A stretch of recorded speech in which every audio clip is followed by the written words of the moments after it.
Welcome to Civil City Housing and Homelessness, a community workshop. On behalf of the Vancouver Public Space Network and the Vancouver Public Library, I'd like to thank you all for coming out this evening to discuss the issue of housing and homelessness in Vancouver.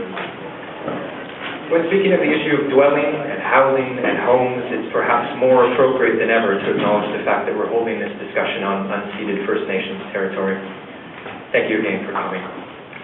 The Vancouver Public Space Network was started just over 2 years ago as a grassroots kitchen table organization, a group of folks linked by various issues affecting public space, urban design, surveillance and security, corporatization, as well as a desire to work collaboratively to celebrate the public realm in all its forms.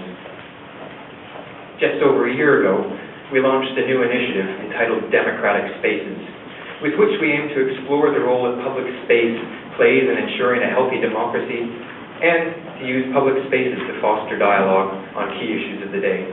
That brings us here to the library.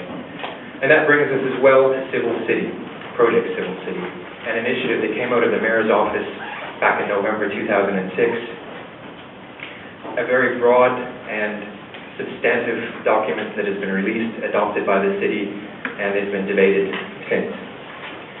Project Civil City struck us in the Vancouver Public Space Network as an ambitious document, something that needed further exploration and review.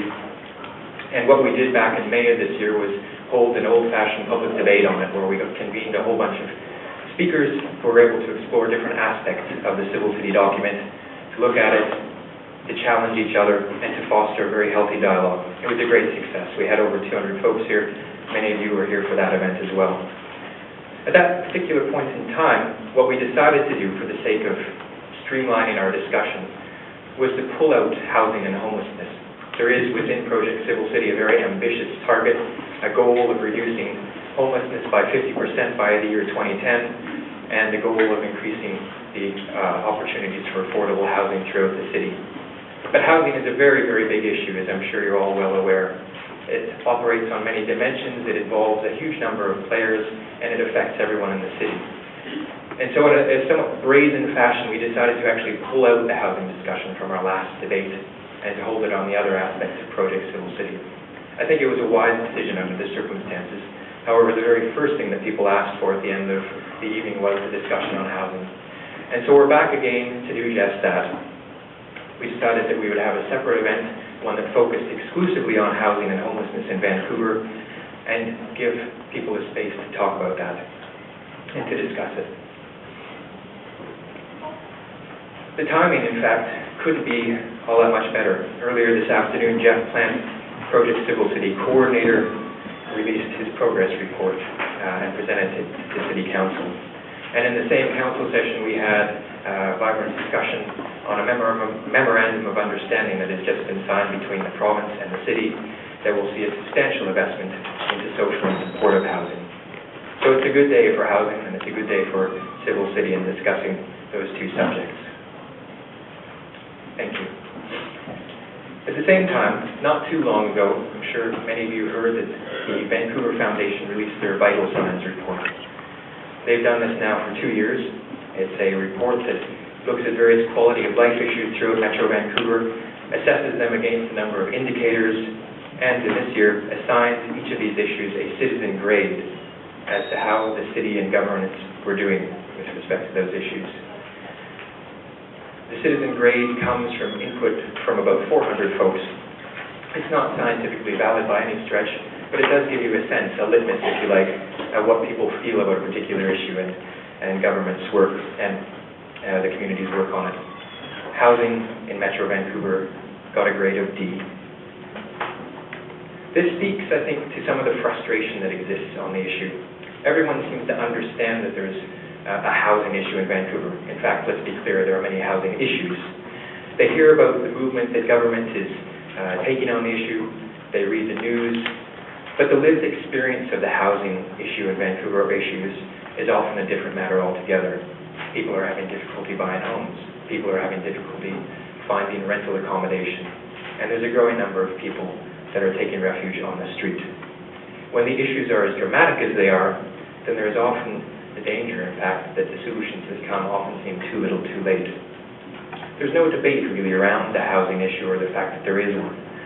But along with the acknowledgement of the issue, there's also a sense of bewilderment on many people's minds. What's taking so long to do something about housing? What are the barriers? What is it that we might look to get more traction on the issue so that we can accomplish more? What, in fact, are the sticking points? Well, it's from this point of looking at the sticking points that we begin tonight. We decided when we were organizing this forum that we didn't want to do the same rehash. As I said, everyone understands that housing is an issue.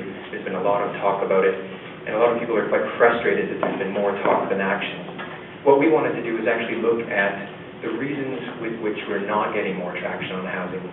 We wanted to try and identify and name the sticking points that are preventing more work from taking place, and to flesh them out, to identify them, to name them, to expose them, and then to see if we could figure out a way collaboratively of working through some of these issues, of brainstorming around them. That's why we hope you're all here tonight. So let me begin by introducing the moderator of this evening's event, who will walk you through the rest of the process. To my left, I guess you're right, Monty Paulson, investigative editor of the Tyee. Monty is a nonfiction author and an investigative reporter. I understand, in fact, that investigative editor is a new title that he's just been given. His work has been featured in more than 50 newspapers and magazines, including The Nation, Mother Jones, Paris Match, The Walrus, and World Report. He's contributed to a number of well-received initiatives, and in fact was on a team that won the Pulitzer Prize not that long ago. Monty has been a senior fellow at the Center for Public Integrity, a nonprofit, nonpartisan research organization that the New Yorker has called a journalistic utopia. But more recently this year, Monty worked on a series of reports and articles for the Tyee, did a very deep investigation of the housing situation in Vancouver, and he helped to author a dozen news articles about Vancouver's rapidly disappearing stock of low-income housing. Many of them were packaged into a series entitled More Athletes Than Homeless in 2010. And this was a series that was funded in part by a grant from the Tides Canada Foundation. The series was the first to report on how the rapid loss of SRO hotel rooms to both gentrification and decay was affecting Vancouver, and how it was accelerating a province-wide homelessness problem that has been growing steadily. The Tyee series was also the first to cast this housing